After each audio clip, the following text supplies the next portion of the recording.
বিএনপির মির্জা ফখরুল ইসলাম আলমগীর জামায়াত ইসলামকে উল্লেখ করে বলেছেন, যারা দেশ ও ধর্মের বিরুদ্ধে কাজ করে তাদেরকে জনগণ চায় না, তাদেরকে জনগণ ভোট দিয়েও নির্বাচিত করবে না। তিনি ঠাকুরগাঁও 1 আসনের ধানের শীষের প্রার্থী এবং জনগণকে আহ্বান জানিয়ে তিনি সকাল থেকে একের পর এক মঞ্চের মধ্যে গিয়ে বলছে, যারা আমানতের খেয়ানত করে সেই সকল মানুষকে আপনারা ভোট দিবেন না। মানে জামায়াত ইসলাম আমানতের খেয়ানত করে, এই জন্য তাদেরকে ভোট দেওয়া যাবে না। আর বিএনপি কখনো প্রতিহিংসার রাজনীতিও করে না। আওয়ামী লীগ থাকা অবস্থায় একটা সময় বিএনপির অবস্থা কেমন ছিল আপনারা জানেন। এখন বিএনপি যদি ক্ষমতায় আসে তাহলে আওয়ামী লীগের অবস্থা তারা তেমন করবে না। যদি করে এটা একটা প্রতিহিংসা হয়ে যায়। এই জন্য তারা প্রতিহিংসার রাজনীতিও করবে না, প্রতিশোধের রাজনীতিও করবে না। বিএনপি একটি সঠিক সুন্দর দল। তারা নির্বাচিত হলে ঘরে ঘরে ফ্যামিলি কার্ড পাবেন, কৃষক কার্ড পাবেন, আপনার স্বাস্থ্য কার্ডও পাবেন।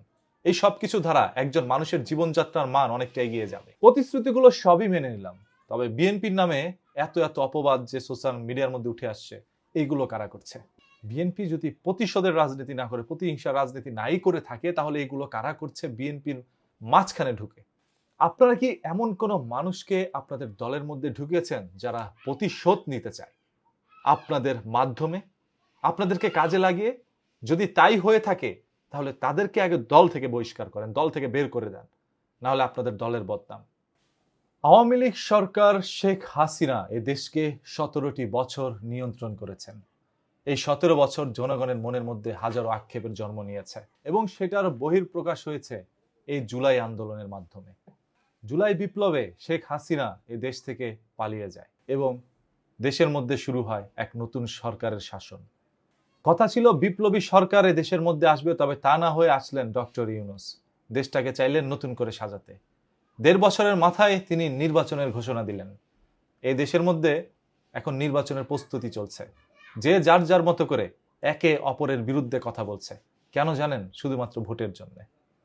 আমি গরিব মানুষ, অসহায় মানুষ, তবে গরিবের কথা বাসি হলো সত্য, এটা শুধু মাথায় রেখেন। আজকে আওয়ামী লীগকে যারা বলছে আপনাদের আমরা সবাই নিরাপত্তা দিয়ে রাখবো, ভোটটা আমাকে দিয়েন, দেখেন নির্বাচন হওয়ার পরে কয়জন আপনাদের নিরাপত্তা দেয়, কয়জন আপনাদেরকে পাশে রাখে? যতদিন টাকা পয়সা দিতে পারবেন, পাশে থাকতে পারবেন, কোনো দলই আপনাদের একদম আদর দেখাবে না। যদি আপনি আওয়ামী লীগ থাকা অবস্থায় কারো ক্ষতি করে থাকেন, তাহলে ন্যাচার অফ রিভেন্স নামে একটা শব্দ আছে। মানে এই প্রকৃতিরও একটি বিচার আছে, সেই বিচারটা অবশ্যই হয়, কারো না কারো মাধ্যমে হয়। তাই আওয়ামী লীগ যারা করেছে, যারা কোনোদিন মানুষের কোনো অপকার করেনি, মানুষের উপকার করার চেষ্টা করেছে, সেই সকল মানুষগুলোকে মিথ্যা মামলা দিয়ে জেলের মধ্যে ঢুকায়েন না। যারা অন্যায় অপরাধ করেছে তাদেরকে আপনারা জেলে ঢুকায়েন। এই মির্জা ফখরুল ইসলাম আলমগীর এক এক সময় এক এক কথা বলে। কখনো বলে আমরা শরিয়া আইনে বিশ্বাসী, আবার বলতেছে আমরা শরিয়া আইনে বিশ্বাসী না। তাছাড়াও নানা ধরনের কথাই তিনি অতীতে বলেছেন। একটা সময় বলেছেন জুলাই আন্দোলন আমাদের ধারা হচ্ছে, আমরা এটা নেতৃত্ব দিচ্ছি না। আবার জুলাই আন্দোলনের পরে গিয়ে বলছে আমরা এই জুলাই আন্দোলন করেছি, আমরা না থাকলে এটা সফল হতো না।